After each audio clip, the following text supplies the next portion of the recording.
Hi everyone, it's time for arts and crafts. Before we get started, we need a few things. We need our directions to make our stained glass raindrop. We need 2 raindrops that came in your packet this week. We need some tissue paper that also came in your packet. We need some contact paper that came in your packet this week, 2 sheets. And you will need to grab some scissors, Mom and Dad, for cutting at the very end. So let's get started. I'm going to show you how to make a raindrop with your student. To get started, I have all of my things laid out here for our students to use. Again, your student is going to need a lot of assistance hand over hand to do this activity. The point of it is to tolerate completing the activity at home, which I know a lot of us are having an issue with right now, and to get them to use those fine motor skills to place these tissue papers onto the contact paper. The contact paper acts as a sticker, so there's no need for glue here. And I have already peeled back this corner so that they can practice pulling it off. But it makes it easier for you to get started because it is quite tricky to peel off. So let's get started. The first thing we want to do is peel 1 page of the contact paper completely off and lay it flat on the table, sticky side up.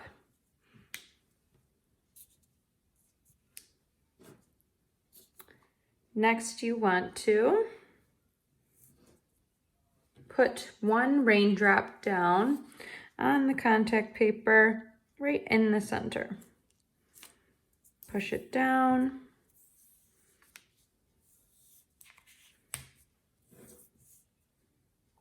And then your students can take a variety of the tissue paper that we have here. We have 3 different colors and shades, and they can put them wherever they want. It doesn't matter if it goes off to the side because we are going to cut the excess off after. So you can give them 1 piece at a time. That's probably a little bit easier. And they can push down. Like I said, it doesn't matter if it goes outside the lines because we are going to cut the extra off. It's okay if you do the colors and the same in a row. It's their art. They can take pride in whatever work they do. When we're doing this in school with the students, we encourage them to place it wherever. If they're smacking it down, I don't care. If it's wrinkled, I don't care. As long as it's their work and they're taking pride in it, that's all that matters. I think I'm gonna put 1 more blue here. And 1 more blue here.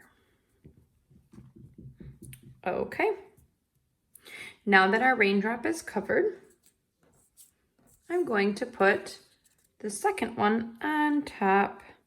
Like I said, we do not need to glue it down because the contact paper is acting as a sticker to keep everything in place. And try and line it up as much as possible. This is where you will come to play, parents, in assisting your child in lining that up.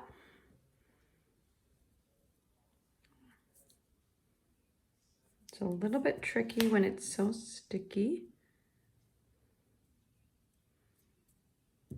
All right. And now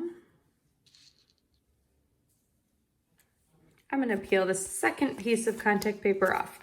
If you start this corner and hold one end, have your child pull it all the way off. And we're gonna sandwich it, starting in the corners and laying it flat on the artwork. It doesn't have to be perfect because we are going to cut this edge off. If it's a little bit bubbly, you can use an old gift card, credit card, license, anything you have around the house to flatten it out. Let your child do this. This will be fun for them. And we have our raindrop sandwich. After, I'm going to cut the excess paper and contact paper off of the raindrop.